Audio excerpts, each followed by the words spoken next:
होता है, नेगेटिव होता है। तो भैया अपना माथा नीचे करिए। राम इज गोइंग, अब इसको हमको नेगेटिव में बदलना है तो क्या लिखेंगे, नॉट लगाएंगे ना। Ram is not going. क्या किया मैंने, नॉट का मेन प्रयोग वर्ब के ठीक पहले नॉट लगाए। मेन वर्ब के ठीक पहले नॉट का प्रयोग हो जाएगा तो वो नेगेटिव सेंटेंस में कन्वर्ट हो जाएगा। समझ में आ गया? कोई भी नेगेटिव बनाना है, कोई भी, ठीक है। लेकिन जब मैं प्रेजेंट सिंपल का बनाऊंगा, प्रेजेंट सिंपल में क्या था, जैसे मैं जाता हूं, आई गो, अब इसका हमको नेगेटिव में बदलना है,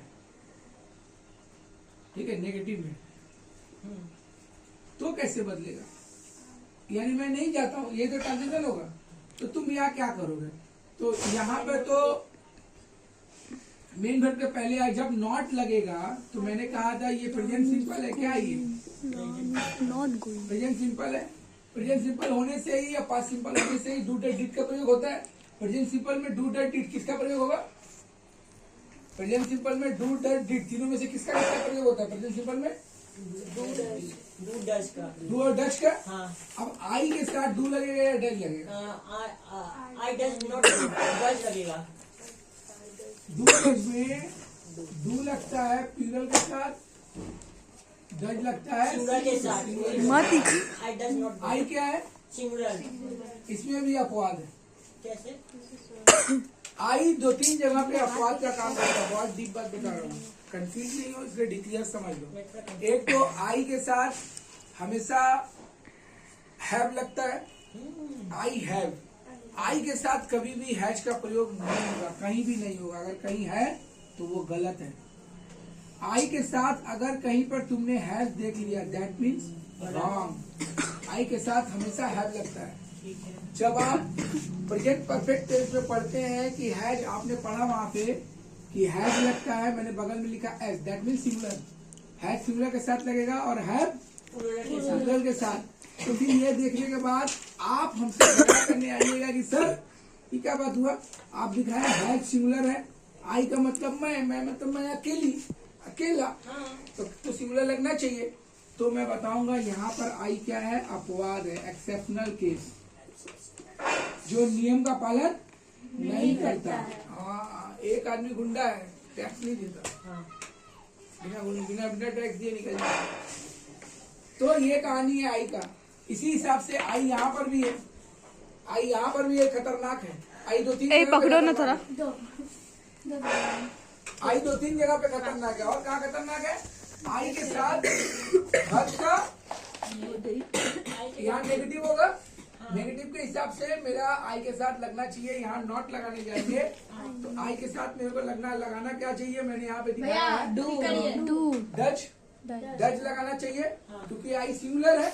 मैंने दिखाया सिंगुलर के साथ डच, लेकिन आई के साथ डच नहीं लगेगा, क्या लगेगा,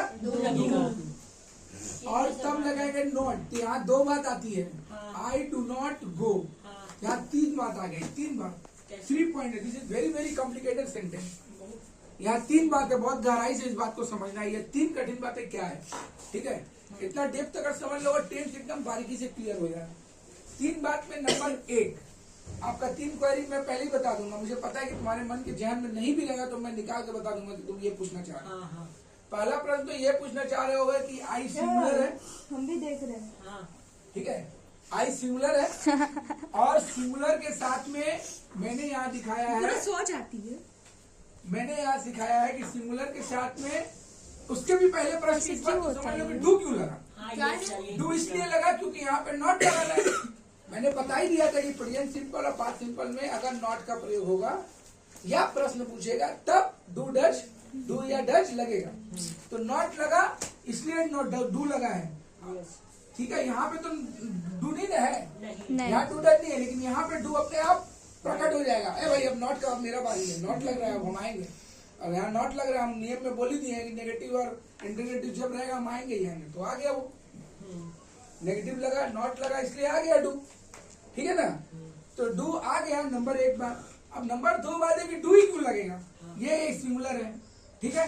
और सिंगुलर के साथ हमने यहाँ पढ़ा है कि डू जो है वो किसके साथ लगता है, प्लूरल के साथ लगता है। हाँ। तो यहाँ पे भी डू क्यों लगा, डज लगना चाहिए। तो इसका दूसरा उत्तर है कि आई जो है गुंडा है, गुंडा नियम का पालन नहीं करता। एक तो जगह पे नियम का पालन नहीं है, खाली तो ये टैक्स देता ही नहीं है। इसको ग्रामर के लैंग्वेज में एक्सेप्शनल केस बोलते हैं, भैया हिंदी में अपवाद, जो नियम का पालन न करे। गुंडा लोग वही है ना, नियम का पालन नहीं करेगा, समझ घुस जाएगा इसी लाइन में, हम जहाँ खड़े होते हैं वहीं से लाइन चालू होती है, वही कहानी है, ठीक है ना। तो यहाँ पर आई क्या है, हमारा सिंगुलर है, और सिंगुलर रहने के बावजूद भी हमारा यहाँ प्लूरल वाला वर्ड लग रहा है, डू लग रहा है, ठीक है। तो आई के साथ हम यहाँ पे अलग से लिख दे रहे हैं कि आई के साथ डू का प्रयोग होता है, अलग से मेंशन कर दिया मैंने, इसे भी समझ लो, याद रहेगा। और यहाँ भी मैंने दिखाया है कि आई के साथ हमेशा हैव जो है वो आई के साथ ही लगेगा, हैज के साथ नहीं लगेगा, मैंने यहाँ पे दिखा दिया। आई हमेशा हैव के साथ वहां भी लगता है।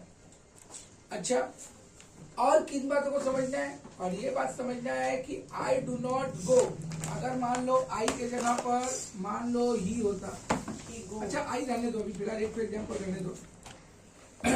उसके बाद मैंने कहा था कि डू का प्रयोग, डू डज डिड का प्रयोग किसी भी तरह से कहीं भी होगा, आपको कोई टेंस देखना नहीं है, वर्ब का हमेशा फर्स्ट फॉर्म ही लगेगा। मैंने और एक लाइन लिखवाया, गौर करो, डू डज डिड के बाद हमेशा वर्ब का फर्स्ट फॉर्म लगता है, वहां पर आपको और दूसरा कोई फॉर्म नहीं लगाना है। बहुत खतरनाक पॉइंट है ये सारा, इसको ध्यान रखना, बहुत बड़ा बात है, प्रैक्टिस करना पड़ेगा, नहीं तो बार बार मिसिंग हो जाएगा। ये जो खतरनाक सेंटेंस तुम लोग अभी ट्रांसलेशन किए ना, वही होगा, एकदम उलट उलट के डूबोगे सब, ये इतना डेंजरस था, मेरा उसी है तो। ठीक है। ये तो था नेगेटिव का, मैं नहीं जाता था, एक ट्रांसलेशन आप कीजिए, वह नहीं जाती थी, मैं नहीं जाती थी, वह वह नहीं वह